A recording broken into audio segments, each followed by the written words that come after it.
Hey YouTube, it's day 10. It's the 17th of July. Ooh, you can't see me very well. It's getting close to midnight. I cannot go to sleep. I'm following the TV. The recent reports are of that the IDF is going into the Gaza Strip. It's been very noisy. I live close enough to the Gaza Strip that I hear everything that's going on there.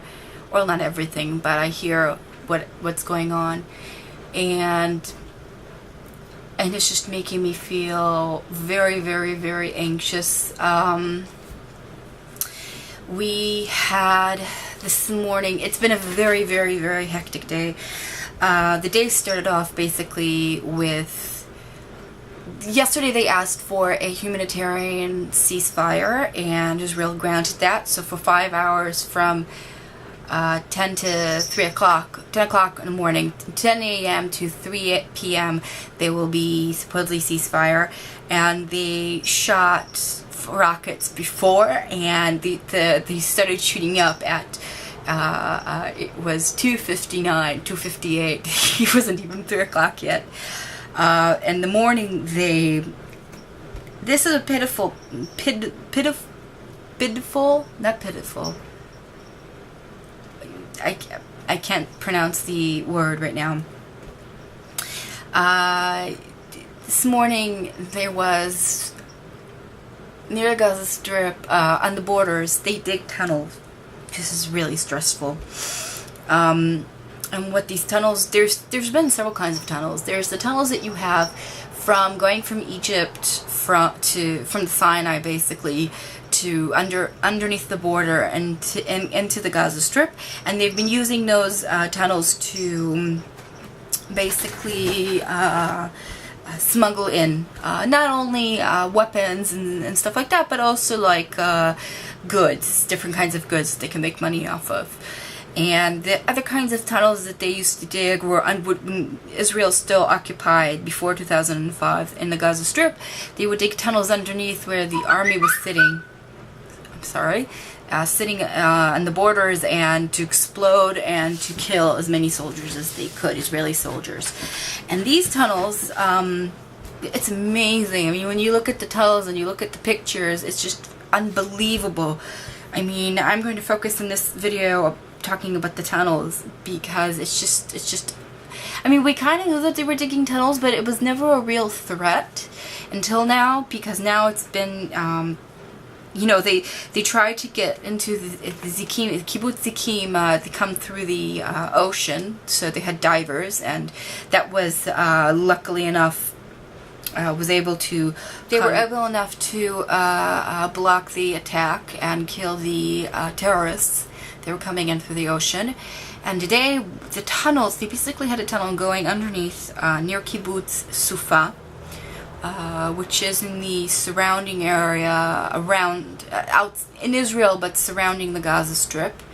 And they had, I think they said 13 terrorists coming out of there. And they tried to shoot them. They couldn't get any. They went back into the tunnel and back into the Gaza Strip. But when they went and they saw the opening of the tunnel, they found different equipment, rocket launchers, tons of weapons, grenades, all kinds of stuff like that. And what they wanted to do was basically kidnap. That's what they're talking about. And this time they weren't talking about, you have to understand, this is not an army, this is not a military area. They're not trying to kidnap soldiers. They were trying to kidnap civilians, and they have done that before. And this time, apparently, the intelligence was talking about that this time they were talking about kidnapping a family. Because that's what they did. And unfortunately, I don't know if you're aware of this, but Israel has given,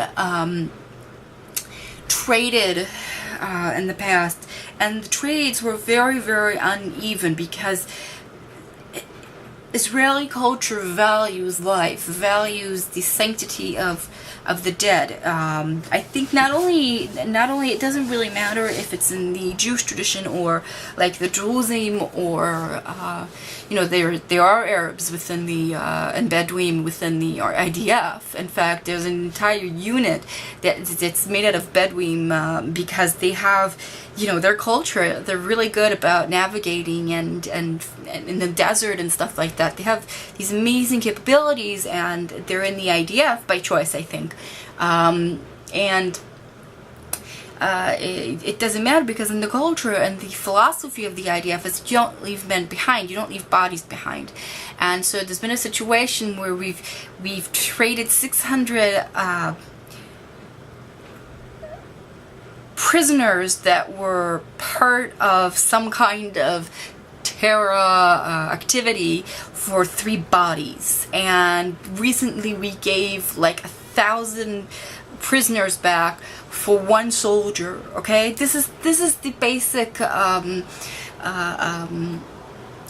trade-off, and this has created a huge problem because every time they kidnap somebody else, they raise the bar more and more. And you have to realize that every person like that's released, it causes a lot of controversy. I don't know what's wrong with my English today. Within the Israeli population, because every person like that that's released has the potential of being part of more and more attacks, and for a lot of people that's a real threat.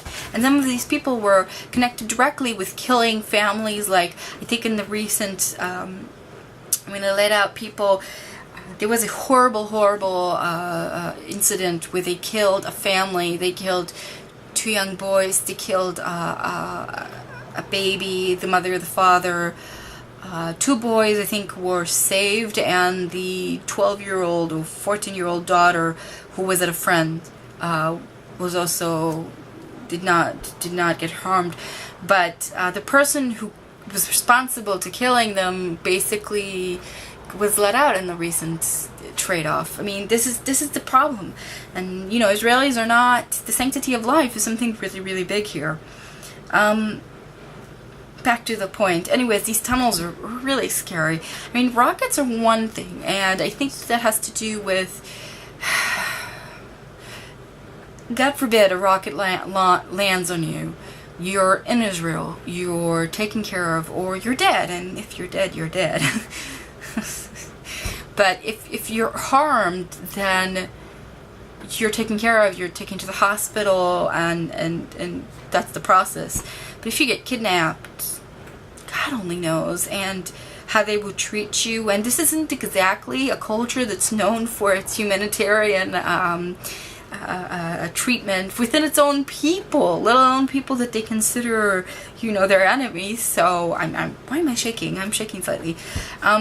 So that was really scary, and I think that's the reason why we're going in. And just so you know, this is not something that most people are thrilled about, because even though we can't not do anything, the soldiers who are going in are, Israel is a country where you go into the army by default. It's part of the process of everybody who hits 18. So sometimes you go in when you're 19. It's a very military kind of culture, and everybody goes into the army basically. Well, not everybody when it comes down to it, but most of the population, the vast majority. A lot of people, and this includes women, by the way, just so you know, you might be drafted in. Once you have a baby, I think you're not drafted in anymore in most cases. That's when they don't draft you in, and I guess that makes sense. But women are drafted into the reserves. People do reserve service here, and it scares. It's really scary, because these are our sons and our friends, and fathers and some others. I will admit, for the most part, I think that the units that are going in are made up of men, probably 100%. But the fact is that people are, a lot of the armies on the outskirts of the Gaza, they're not inside Gaza, they're on the borders with Gaza. And that's one of the most dangerous places because there are different kind of rockets that they launch there. And these rockets, you don't have even 15 seconds like you do in Sderot or in the other areas.